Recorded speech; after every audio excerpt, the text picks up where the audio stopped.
Hi, everyone. Welcome back. I'm glad you're here again this week. I hope you had a good week. And today, as you already saw, if you're here, we're going to hear a couple of stories about legends that different cultures have.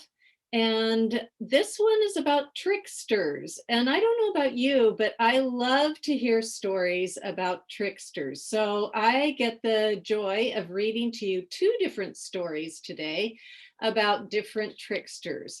And they come from different parts of the world. So I love to see where things are on a map. So I've got a couple of maps to show you at the very beginning here.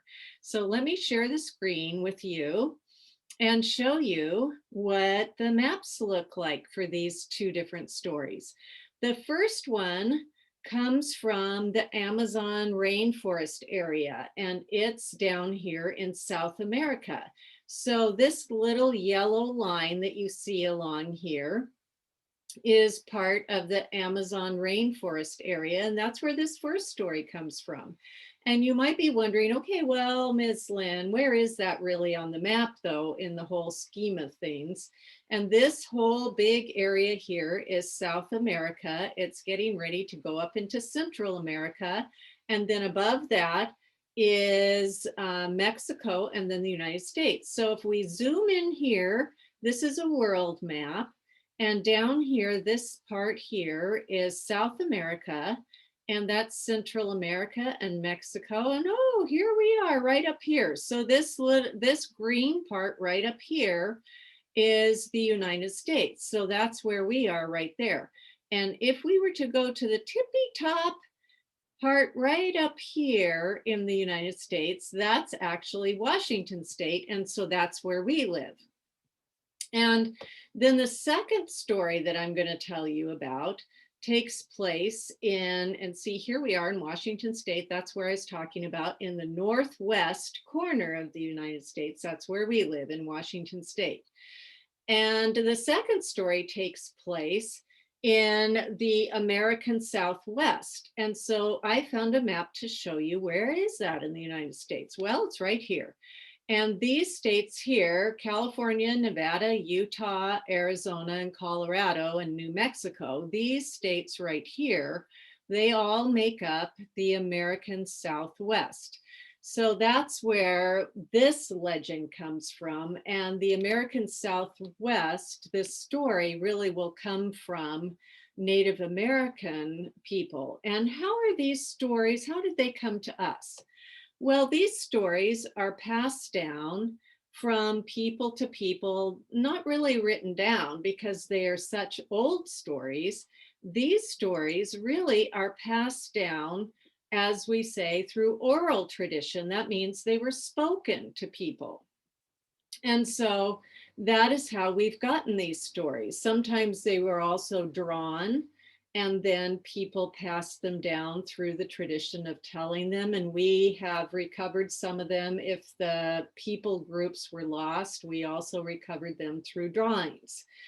But that's why you sometimes hear a little bit of variation when they are retold, from when we recover them or when we see them told in, if you find one book and then another book, they may vary a little bit in the telling of the story. But that's because, just like if you tell a story and then somebody else in your family tells the story of how something happened, it might just be a little bit different, mightn't it? And also, as the story gets told over the years, sometimes the story changes a little bit, doesn't it? And so that's true with these legends too. But the heart of the legend stays the same. Well, this first story that I'm going to tell you about is a really neat story, and it's called Jabuti. And it's by Gerald, the illustrations anyway, and the retelling of it is by Gerald McDermott. And it's a trickster tale from the Amazon. Isn't that illustrated beautifully? He does such a nice job of illustrating these tales. And I just wanted to read to you a little bit. I'll let you just look at the illustration while I read to you a little bit of what it says on the inside about the history of the tale. So it says, The Jabuti is a central figure in the tribal lore. That means the tribal history of the Amazon rainforest. This slow and short-legged little tortoise is portrayed as virtually invincible. Although he is clever, he's able to overcome larger, often dim-witted foes. So these foes that are not very smart, he can figure out a way around it. These mirthful trickster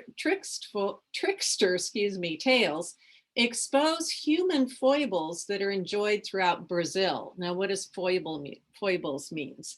Well, foibles are things that that other people or other characters, things that go wrong, things that they can't do right. It's bad things that happen, unhappy circumstances, things that go wrong, things that they don't aren't able to do properly, I guess we could say. The first collection of Jabuti stories from the oral tradition of the Tupi-Guarani and other rainforest tribes were first put down in paper in 1875. So that's a long time ago. So let me go ahead and read this story to you. I'm going to go ahead and now I'm going to share the screen on the ImageMate so you can see it.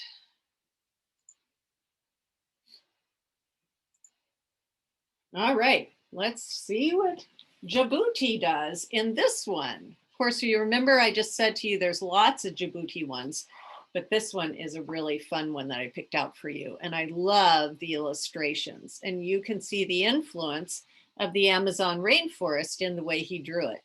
Jabuti, the tortoise, played a song on his flute. His shell was smooth and shiny, and his song was sweet. His music wove through the tangled vines and floated above the treetops. All the creatures of the rainforest listened to his song. See how smooth his shell is?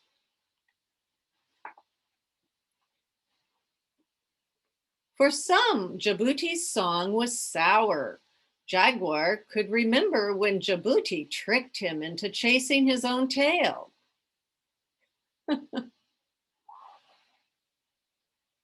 Lizard could remember when Jabuti tricked him into giving Jabuti a ride on his back. He does not look very happy about it, does he?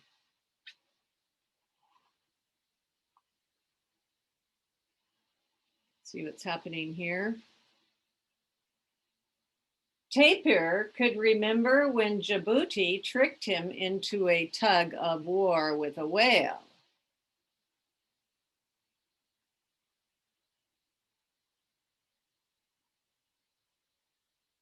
That wasn't a very nice trick, was it?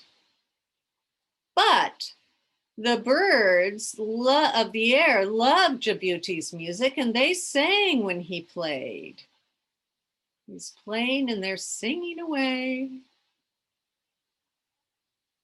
All except Vulture, who could not sing at all. He was jealous of Jabuti and waited for the day when he could eat the little tortoise.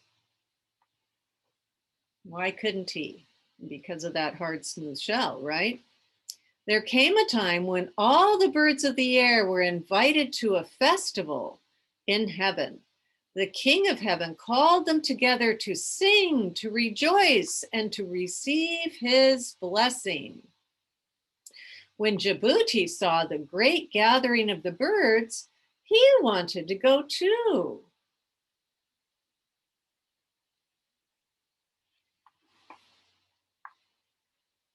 I want to play my flute for the King of Heaven, he said. Vulture laughed at him.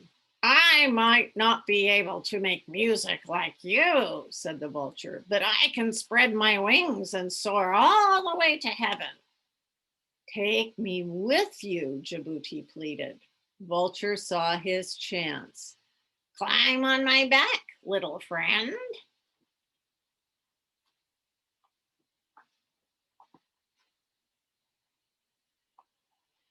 Vulture spread his dark wings and rose up in the air. Jabuti held tight to Vulture's feathers as they flew high above the treetops. The dense forest and the great river stretched far below. There's the river, huh? They are high. They almost reached heaven when Vulture suddenly swooped and turned upside down. Jabuti lost hold of Vulture's feathers and slipped off his back. Oh no. Jabuti went tumbling down through the sky. The earth came rushing towards him and he cried out, "Twigs and bushes, flowers and trees, move aside, make way for me." All the plants and the trees of the forest spread apart to make way for Jabuti, but he had forgotten to call out to the rock. Jabuti came down on it with a crack, and his smooth, shiny shell broke into pieces.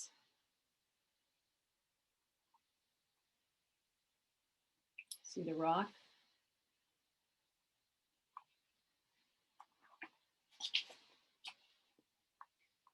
At that moment, the music of the festival in heaven stopped.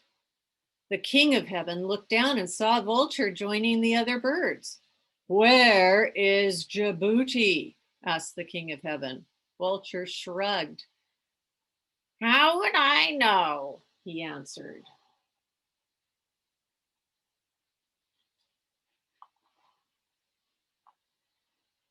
"Jabuti wanted to play for me, and you offered to bring him here," said the king of heaven sternly. "Tell me where he is." Vulture turned away from the king of heaven and hid his head beneath his wing. He does not look happy, does he?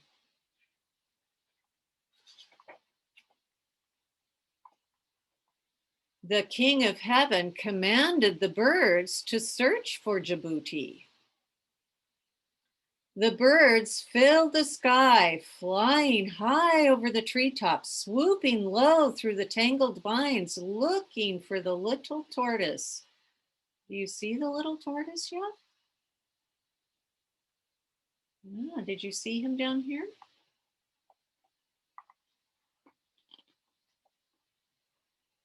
Toucan, macaw, and hummingbird found Jabuti. He was lying helpless in the forest. The birds gathered the pieces and patched him together. You see, they have the little pieces.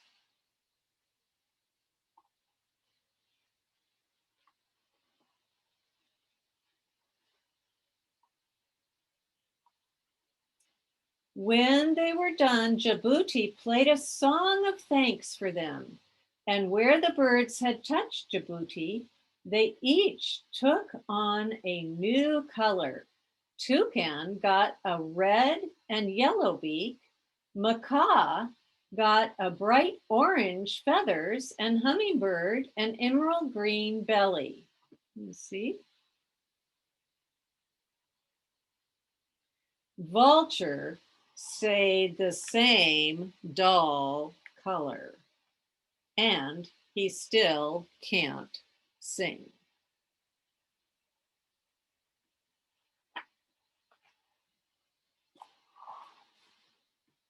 Jabuti the tortoise plays on his flute.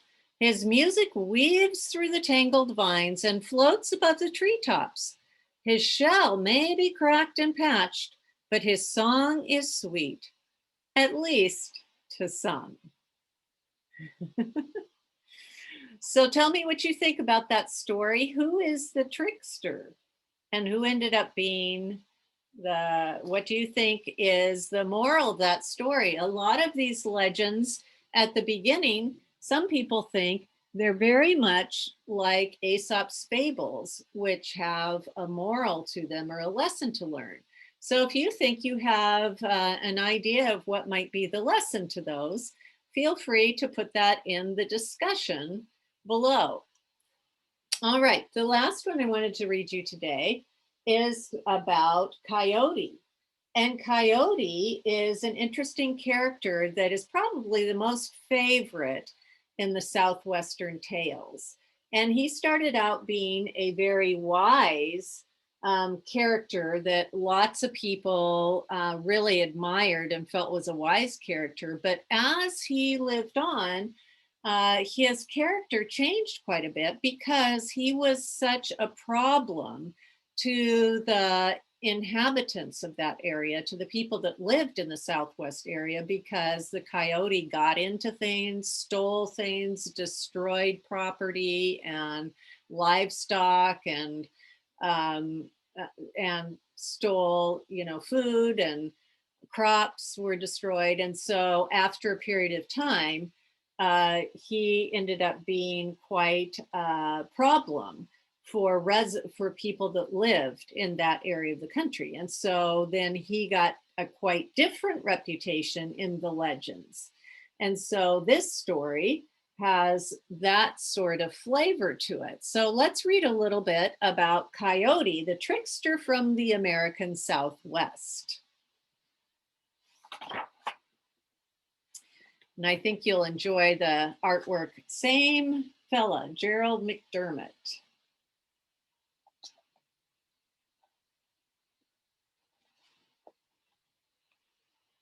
Coyote, blue coyote. I'm going to put this out a little bit because this one, you need sometimes pages that show more of the page. Blue coyote, he was going along following his nose. He had a nose for trouble. Coyote got his nose into Badger's hole, but it got bitten.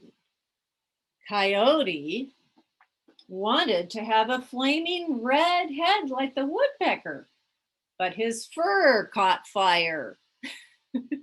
This sort of remind you like the coyote and the roadrunner. Coyote went looking for Snake, but only found trouble. Coyote was always in trouble.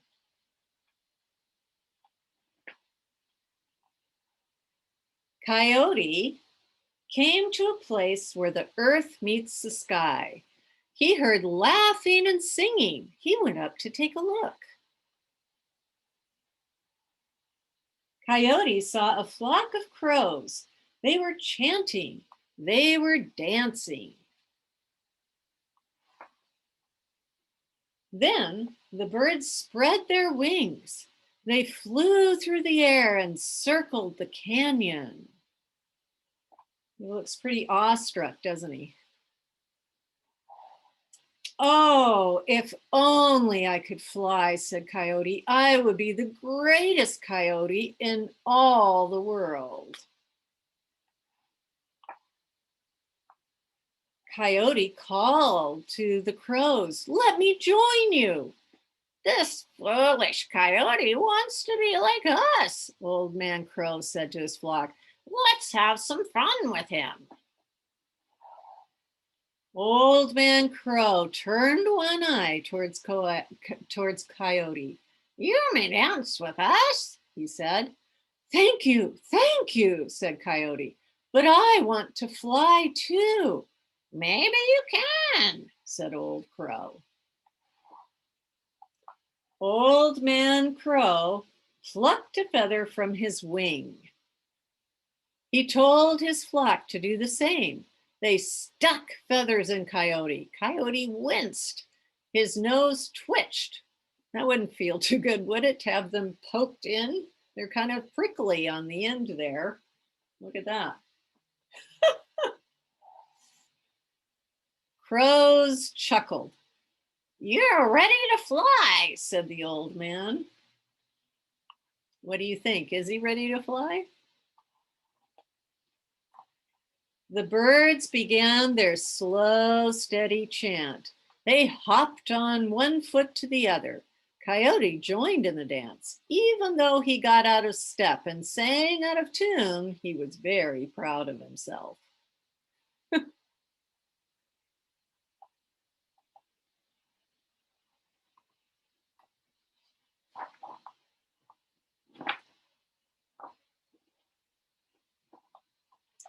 The crows spread their wings and soared high into the sky. Coyote followed. His flight was jerky. He tilted to one side. Since his feathers were only from the left wing of each bird, he was off balance. He fell to the ground. Wait, he cried out. Don't leave me behind. You think you would have said, don't leave me behind, or do you think you might have said, catch me?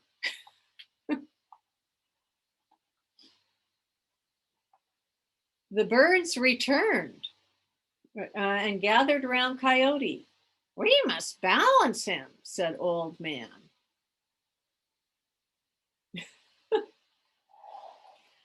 Old Man Crow plucked a feather from his right wing.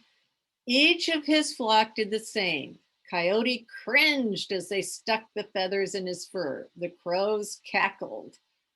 So Coyote thought that he wasn't balanced right because they had pulled all the feathers from the left side and stuck it in him. Do you think that was the reason he couldn't fly?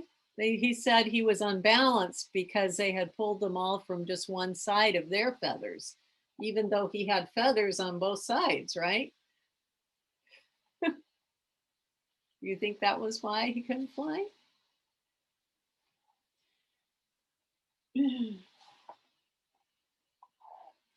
Now I'm perfect, said Coyote. I can fly as well as the rest of you. The Coyote had become rude and boastful as he danced out of step. He sang off key. The crows were no longer having fun.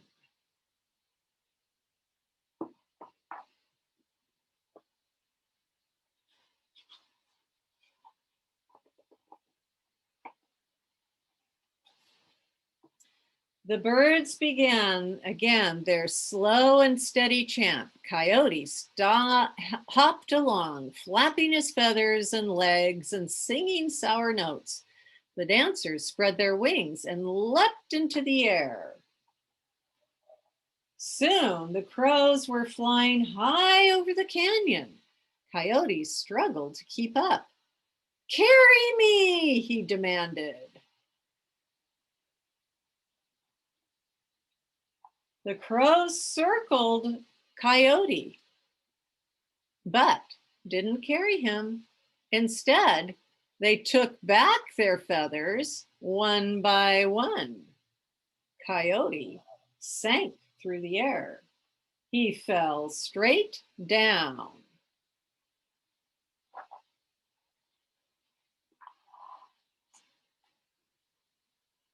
Whoa, he howled.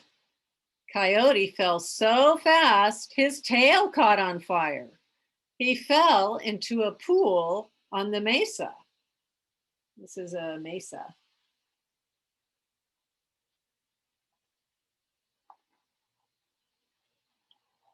Coyote crawled out of the water. He heard laughter and saw the crows flying away. Coyote ran after them. He tripped and fell, tumbling in the dirt. Remember what color he is? Blue, this beautiful blue, right?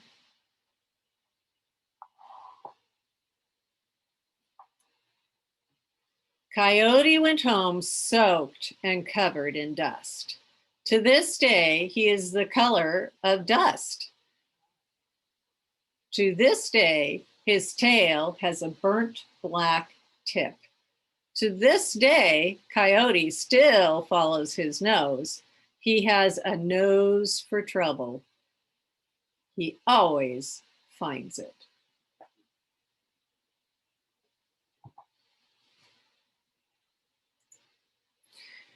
So again, we have a story that almost has, that you could figure out a moral for, right? And there's also, again, we've talked about how legends and myths oftentimes tell a reason or give an explanation for why we see what we see in nature, right? This one ended with a reason behind why coyotes are the color they are, and why they have dark tipped tails, and why they're always sniffing around, and why they get into trouble and are mischievous. So you can also send me a note on what you think the moral of that story is. I'd love to hear it if you want to send it in the discussion.